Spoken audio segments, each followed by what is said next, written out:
ओम नमः शिवाय।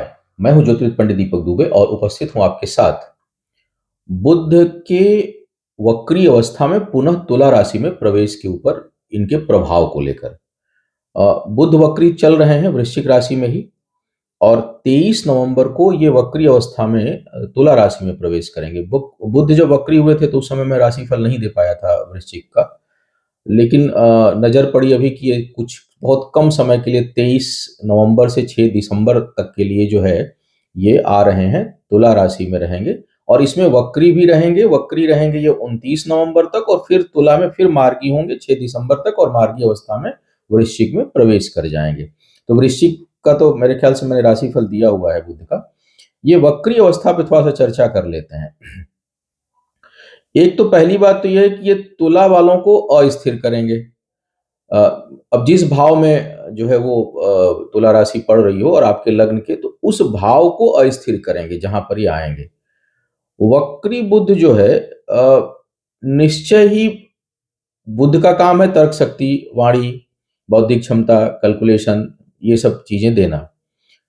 वक्री बुध जो है वो एक एक तर्क शक्ति किसी की बहुत अच्छी होती है और कुछ लोगों की कुतर्क शक्ति बहुत अच्छी होती है।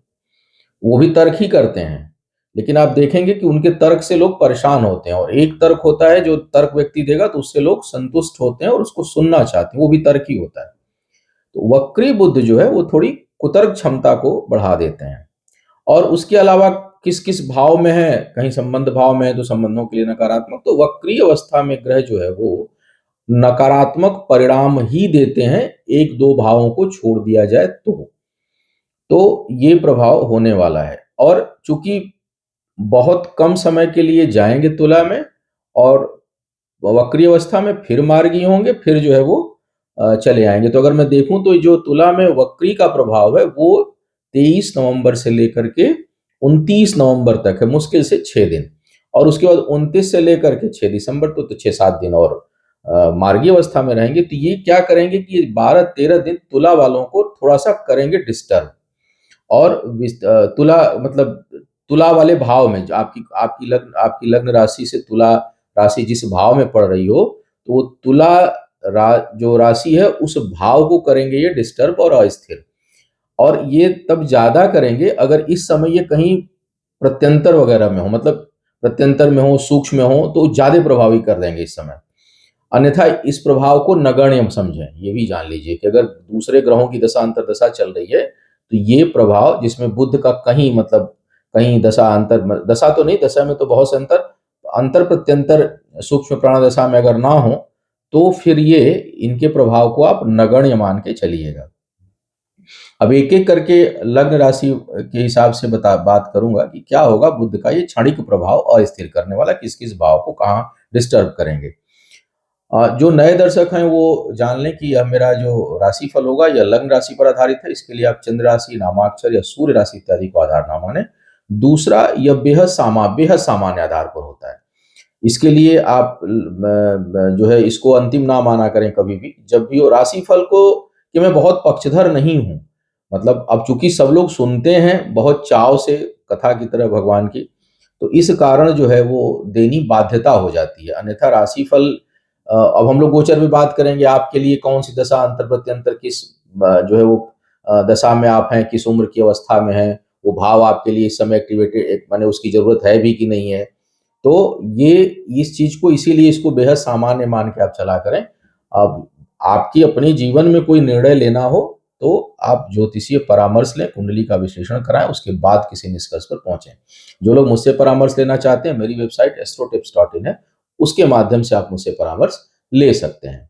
तो अब बात करते हैं एक एक करके लग्न राशि के अनुसार ये बुध का जो क्षणिक उल्टा सीधा परिवर्तन है कुछ कम समय के लिए तुला में, उसका क्या होगा संभावित प्रभाव। अगर इस समय बुध जो है पूरी तरह से गवर्निंग कंडीशन में हो तो कौन से भाग को ये थोड़ा सा डिस्टर्ब कर सकते हैं कुछ अल्प समय के लिए, इस पे आप ध्यान दें।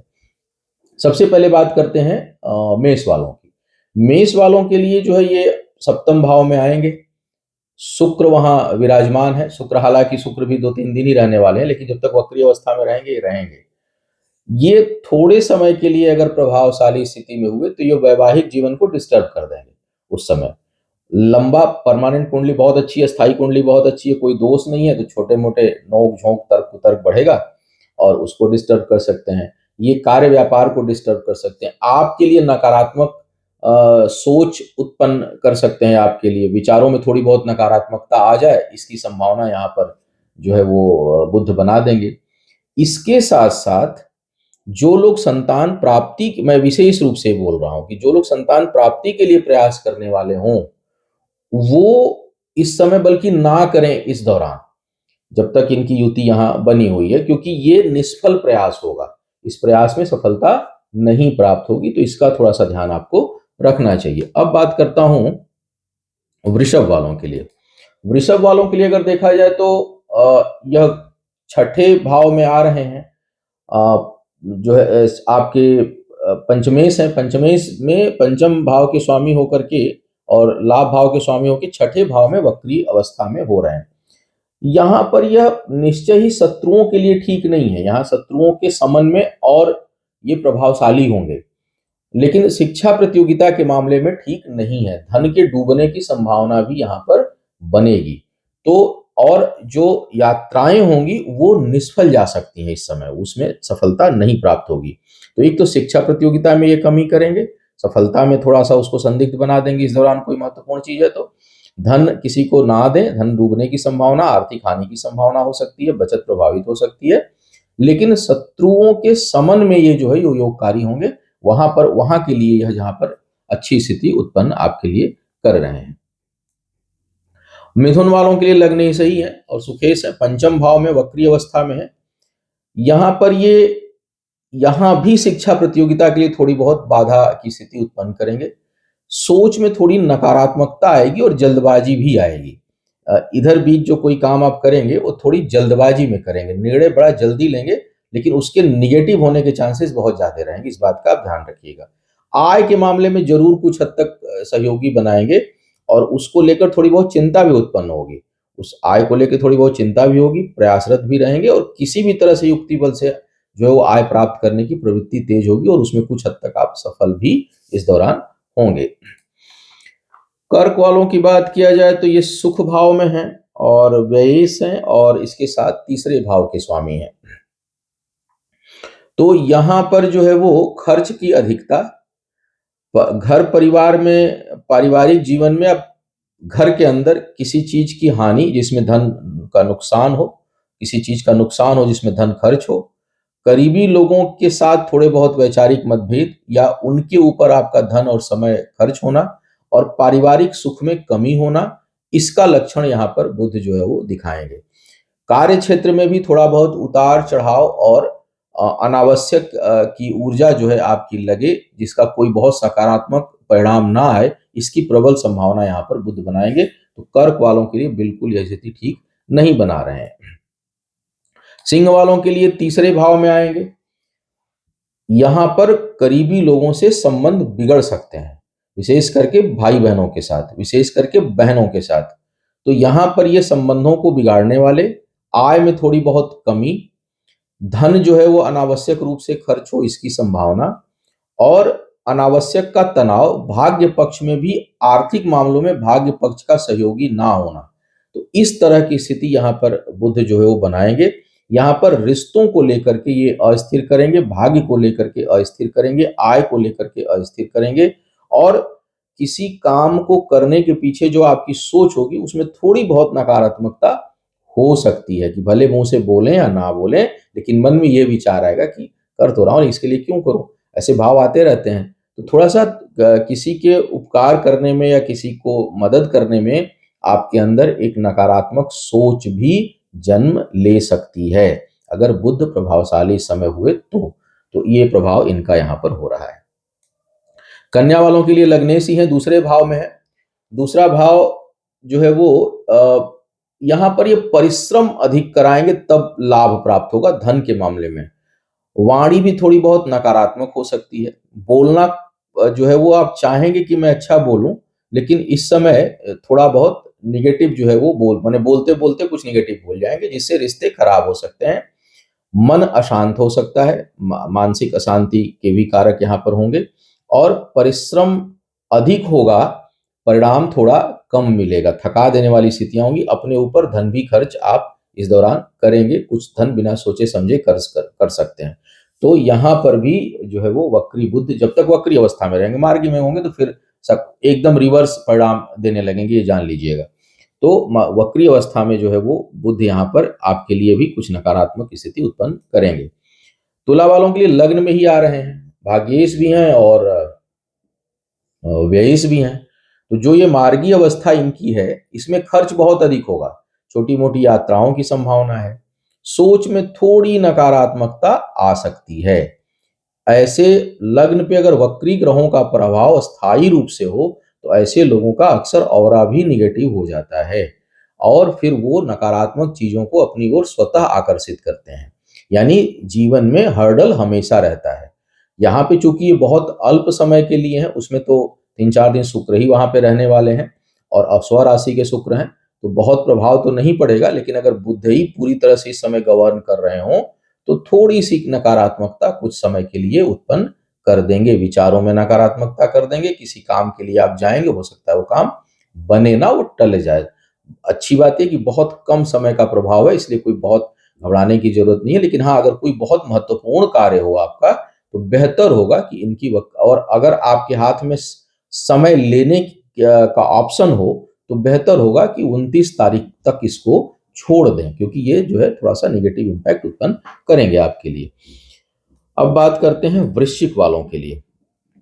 तो वृश्चिक वालों के लिए भटकाव की स्थिति, वैसे भी बुध जो है द्वादश में दुर्योग की स्थिति उत्पन्न कर देते हैं, कोई बहुत अच्छा योग नहीं बनाते।